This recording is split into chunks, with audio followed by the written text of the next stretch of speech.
Many short-term rental property managers fear that narrowing their focus might limit their potential bookings, leading to a constant battle for visibility and bookings. This often results in a generic approach that fails to connect with the right guest, leaving your properties underbooked and your efforts unrecognized. Join me today where we will unravel the secrets of defining your niche and getting to know your ideal guest inside out.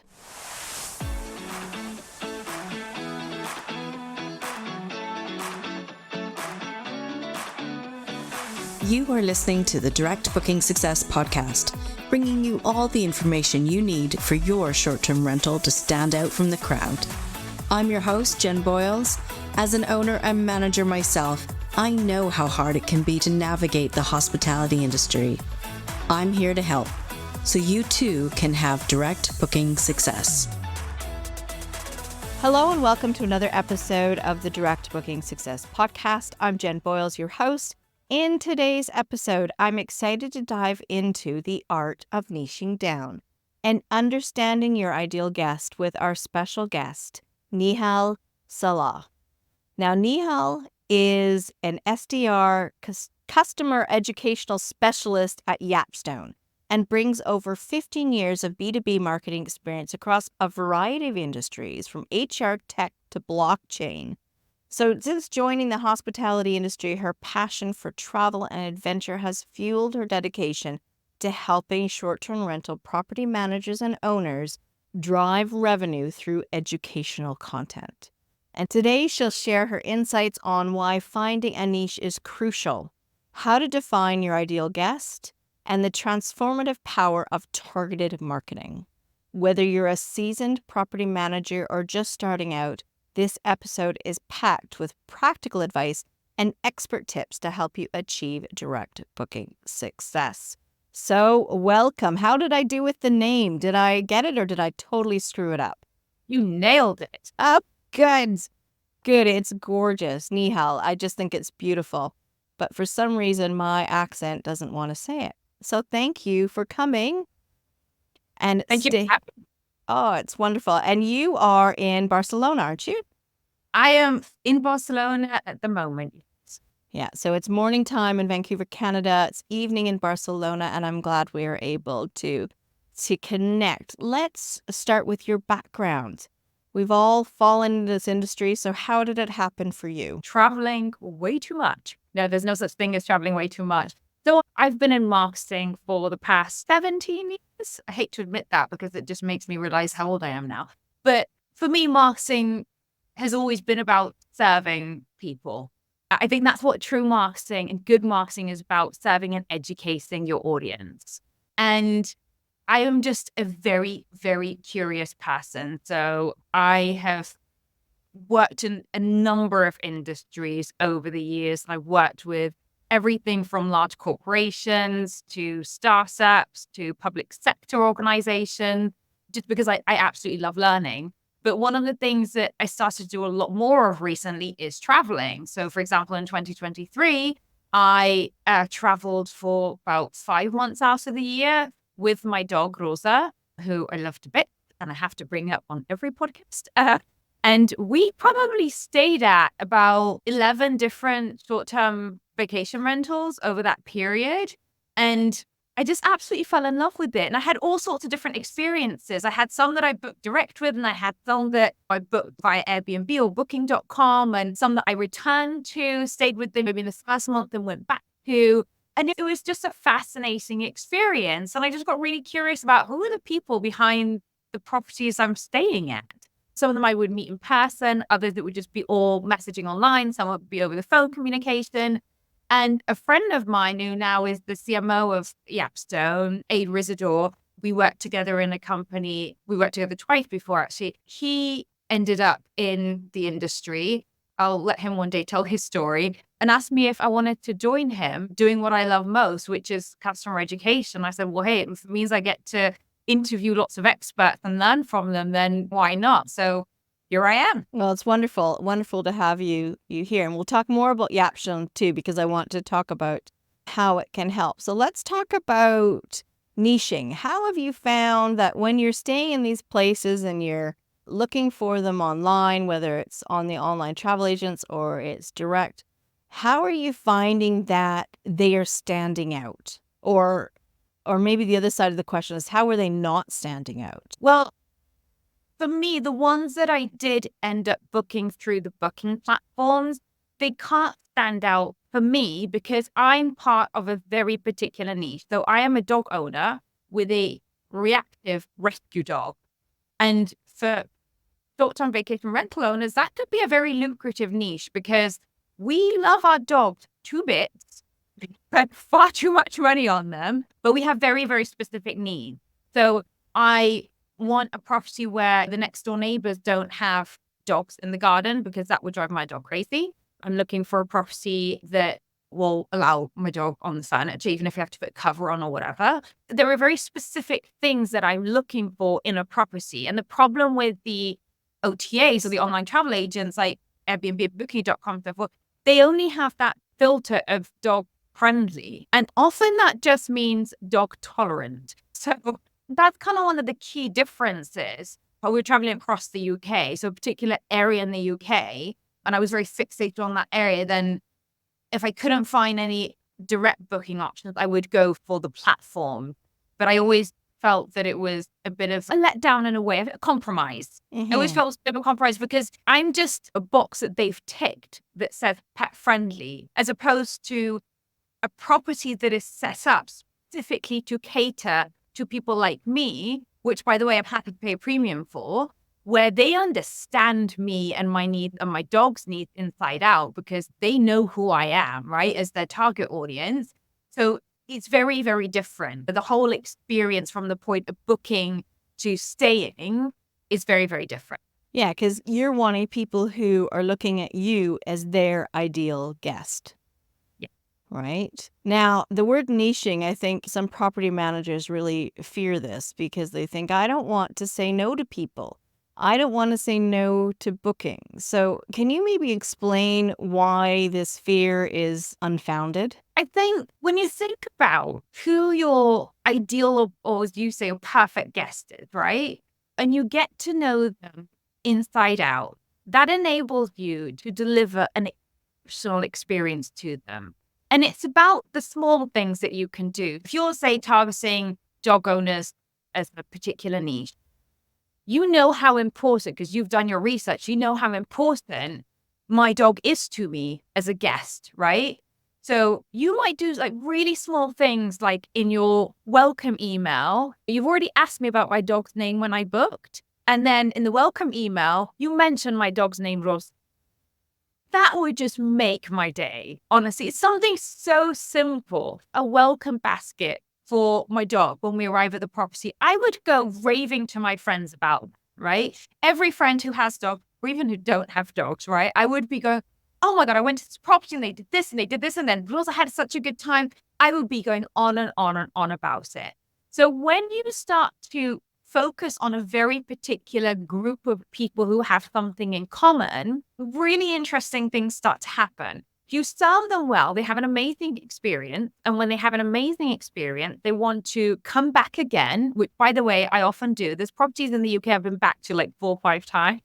They come back again to get the repeat bookings. When you get a repeat booking, it's a lot cheaper from a marketing standpoint to get a repeat guest than it is to get a brand new guest.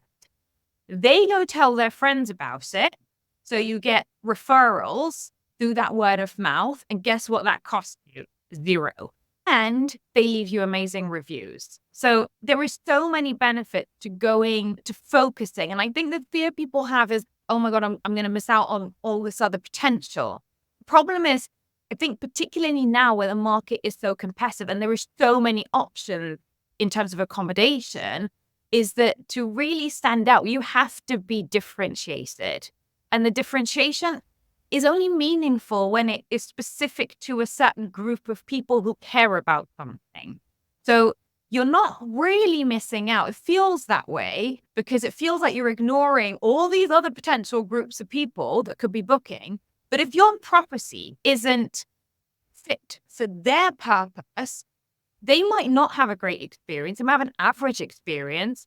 they're not necessarily going to recommend you to friends and family, and they might not leave you a great review. So you don't want average. You want people who your property is a really good fit for. So the other key point is that the price sensitivity of people who are very passionate about whether it's dogs or a hobby like astronomy, for example, or photographers, or any particular group of people who are quite passionate about something, tend to spend quite a bit of money on that passion. So when I think about the places I stayed at when I was traveling with my dog, the properties that had a massive fenced garden or had those touches that were specific to dogs and they accommodated and were very dog welcoming, not just dog tolerant, I was more than happy to pay a premium for. But if I'm just looking for somewhere to stay, then I'm a lot more price sensitive. So people are a lot less price sensitive when the property is fit for what they really want and what they're really passionate about. And I think that's really one of the key things about focusing down on a particular niche or group of people with a common interest. I completely agree. And the property manager, the owner, their personal interests and experience can really influence the niche that they want to sort of go deep into, can't it? 100%. I mean, look, if you're someone who just absolutely hates dogs, then of course I'm not suggesting you market your don't necessarily think you have to be very interested in pursuing that hobby or that thing, but I think you have to have some kind of positive feeling towards it, right? Rather than, so yeah, if you don't like dogs, don't try and focus on that niche unless But you're I able guess, yeah, well, you mentioned astronomy. So if you owned or managed a property that you yourself loved astronomy and your property was a perfect place for stargazing, and you had your telescope there or whatnot. Now, I know we're talking about a very expensive piece of kit, but that is something that could help you find the right people to make your guest in your niche, wouldn't it? Yeah. Yeah. And I think that's a really valid point of just think about your own interests and what your property is set up for. I was mentioning to you that our demo aide is an astronomer. He's a very astronomy enthusiast, and he has a very expensive telescope. I have no clue how it works or what exactly it does other than capture beautiful images of the stars and everything. But he will go out of his way to find places where there is low light pollution, dark skies, so he can capture the best images, and he will pay a premium for that. And interestingly, when I was speaking to him about this, he was explaining to me that you don't need, a lot of astronomy enthusiasts will have their own equipment. So you don't necessarily need to supply it, but they spend a lot of time sitting outside, with their telescopes. So giving them some camping chairs and maybe some blankets, because colder weather, you get better images, and a kettle that they can use outside, for instance, that doesn't cost much. If you are in areas where events like eclipses can be seen, just go and look up what are the key events that you could potentially do some marketing around to attract that niche to your property. Lots of Facebook groups you could be joining to any kind of hobby. You'll find a community online that you can tap into to understand what matters to them. What would they need if they were traveling and they wanted to travel for that hobby? And what are the key events that they would be traveling and going out of their way for? And I guess trying to figure out, if someone's just starting out and they're like, I love this idea, but maybe dogs isn't the right fit or whatever's not the right fit. It's trying to find that perfect fit, though, isn't it? That's what you're wanting to do. And it's not just saying that you can have one. You could have a couple of different niches or ideal guests that you could call in, but it's finding out that is a perfect fit for your property, but also you and your area. So can you share some maybe effective strategies for sort of targeting once you've got that niche about targeting and attracting those ideal guests? Yeah, so I think you're spot on in terms of you don't necessarily just need to focus on one. You can have, I would say, up to 3. Otherwise, it gets complicated and burdensome to do the marketing properly. But you need to think about everything from the messaging, the words you're using to describe your property, your headline, right? the description of your property, how you're talking about the local area, and everything that you talk about, Jen, in terms of the SEO side of things, or what are the keywords that people will be looking for. And again, the online forums and online communities and going on to Google Keyword Planner, which is a free tool, you can get all of this data for free quite easily, right? Another amazing tool for that stage of the process is, I think it's Ask the Public. And Ask the public. Yeah. Ask the Public is fantastic because if you type in a topic, it will give you a list of all of the questions that people have searched online for, the when questions, the what questions, the how questions, the who questions. So suddenly you have all of this incredible data at your fingertips that you can use then to inform the topics that you talk about on your blogs, the content that you're posting on social media, because data is really key here, right? Look at your booking history. Look at your booking history and look at the guests who left really good reviews. What does their profile look like? Were they families coming on a family holiday, or were they couples trying to escape on a romantic weekend getaway, or were they, I don't know, digital nomads? Who were they? Look at your reviews. Who left the most positive reviews? What did they love most about your property? All of that can be fed back into your marketing, into how you're marketing and where you're marketing as well. And understanding people's why, like what is it that motivated them to take that trip in the first place? All of that can really help inform how you go about putting together a really simple but effective marketing strategy to reach those particular groups of people that you're interested in reaching. And I think on the point of finding the perfect guest, it takes time to figure this out. So I'm definitely not saying reject bookings from people who don't fit that profile right now, right? I think it's important that you vet the guests to make sure that they have a good experience and that you can cater to their needs. I think it's the journey that you go on, and over time you understand more and more about those groups that you want to target, and then you can get a lot more refined and on point with your marketing.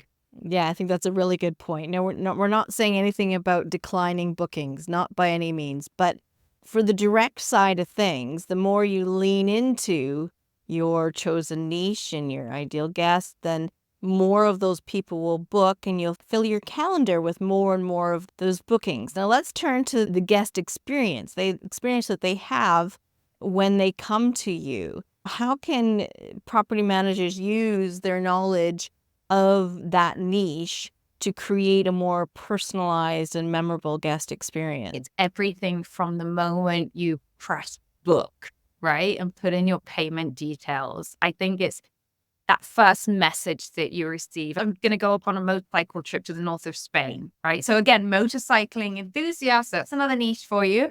And we booked a property. There weren't many available, and we booked a property through Airbnb. And I just got a really impersonal, the method confirmation message that you receive once you've booked. It was just really impersonal. They didn't ask us anything about why we were there or anything like that. So I think that every touch point, every single little interaction with your guest is an opportunity to have an impact and just give them an experience. And they don't necessarily have to register it consciously, but when they go away and they tell their friends and family about their holiday, they'll say, yeah, I had an amazing time, and the hosts are really great. And they might not necessarily be able to pinpoint why, but it's just overall, they just felt that they had a really, really good experience. So everything from that first confirmation, getting the names of the people who were staying, not just for kind of compliance purposes, but just to understand and to maybe, if you ask, why are you coming? Say, for example, I say, okay, me and my husband are coming up, celebrate our anniversary. Imagine how I would feel if I arrived at that property and there was a card, handwritten card saying happy anniversary to Nihal and your partner. I would just be blown away by that. And that costs what, $2? Yeah. Nothing. It's such a small investment, but it would have such a big impact on, I just go in there and be like, oh my God, that's so sweet that they thought of that. So then you think about inside the property. Again, if you're like the example of the dog niche, right? So I would love to be able to have somewhere where I could clean my dog's feet before I go into the house, because I don't want a dirty dog in my own house. I certainly don't want to be dirtying a host house. So just simple things like that, having a welcome basket with dog treats, not just human treats, and maybe my dog's name on the dog basket. Again, it's just like really small things that can make a huge difference. Asking questions about the types of activities that I'm looking to do and then leaving some personalized recommendations. Having a really great guidebook where you share like a lot of interesting, useful, handy detail that would save me a ton of time doing research. So again, I keep using the dog example because that's my world, right? I go on lots of dog walks. From the questions you've asked me that I have a reactive dog, then maybe you would be suggesting some routes where it's quiet. Oh my God, I would love you forever for that. Because the worst experience for a dog owner with a reactive dog is walking where there's lots of other dogs and people, right? So it's just all goes back to if you understand who your audience is and what really matters to them, it will become so simple to make those small adjustments with every touch point, from that point of communication to their experience when they're staying, to communication that you send when after the stay. I have never, by the way, had a message from a host after I've stayed other than please leave a review that was just like, thank you so much for coming. I really hope that you've had a wonderful time, you and Rosa, and let us know any feedback, and we hope to see you again soon. Again, that would make a huge difference. And I would go and I would refer that host on and their properties to others.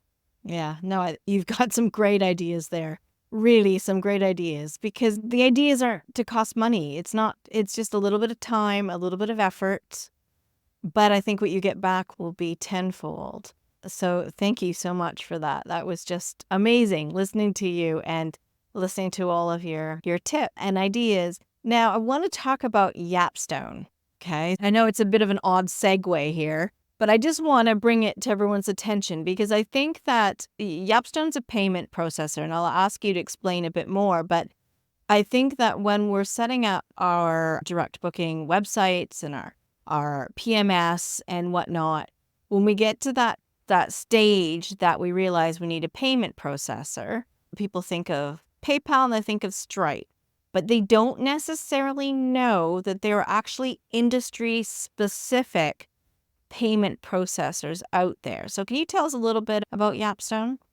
Sure. So Yapstone is a payment gateway or payment service provider. So in really simple terms, it enables you to accept payments securely from guests. And Yapstone have actually been around for 25 years. So they've been in this space for a long time. There's two forms. One is called vacation rent payments, and that is what's used essentially US and Canada. And then we've got holiday rent payment, HRP, which is our UK European form. I think one of the advantages of a payment processor that has that domain expertise and the experience in short-term rental is that everything from when you run into any kind of challenges, you're dealing with a team that really understand your specific needs as a vacation rental property owner or manager. So they are able to tailor everything in terms of the onboarding and implementation process to make sure that you are set up in a way that is fit for your specific business. The other key thing, which is more of a challenge, I think, in the US than it is in the UK and Europe, but is, for example, chargeback, which can be incredibly disruptive for business. So we have a dedicated chargeback team, which I thought was really cool, actually, when I first joined Yapstone. And they've got like an 80% win rate. So they win a huge amount of the chargeback disputes, which, like I said, it can be quite time consuming for property owners and managers if they have to deal with those themselves. So yeah, so we're a specialist payment gateway, been in the sector for about 25 years. Great. And if people want to find out more about Yapstone, where should they go? Yapstone.com.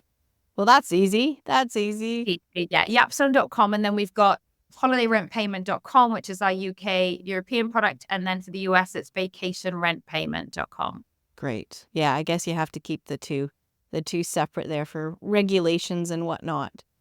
Because what I've realized coming over from England to Canada, not having been here for 20 years, but I've been here a year now, is that things are very different on the regulation side and the legal side, things that I hadn't even thought of.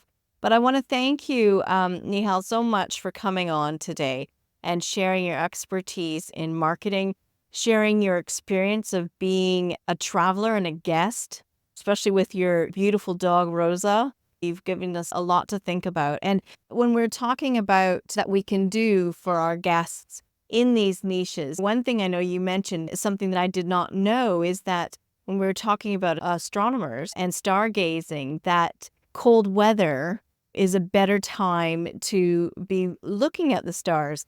And as somebody who's not in that world, I have no idea about that. So it really goes to show once you know that niche and who's perfect for it, lean into all those details because they'll realize that you get them. And like you said, you'll pay a premium for these extra sort of, not necessarily extra amenities or whatnot, but just that extra value that knowing that niche brings.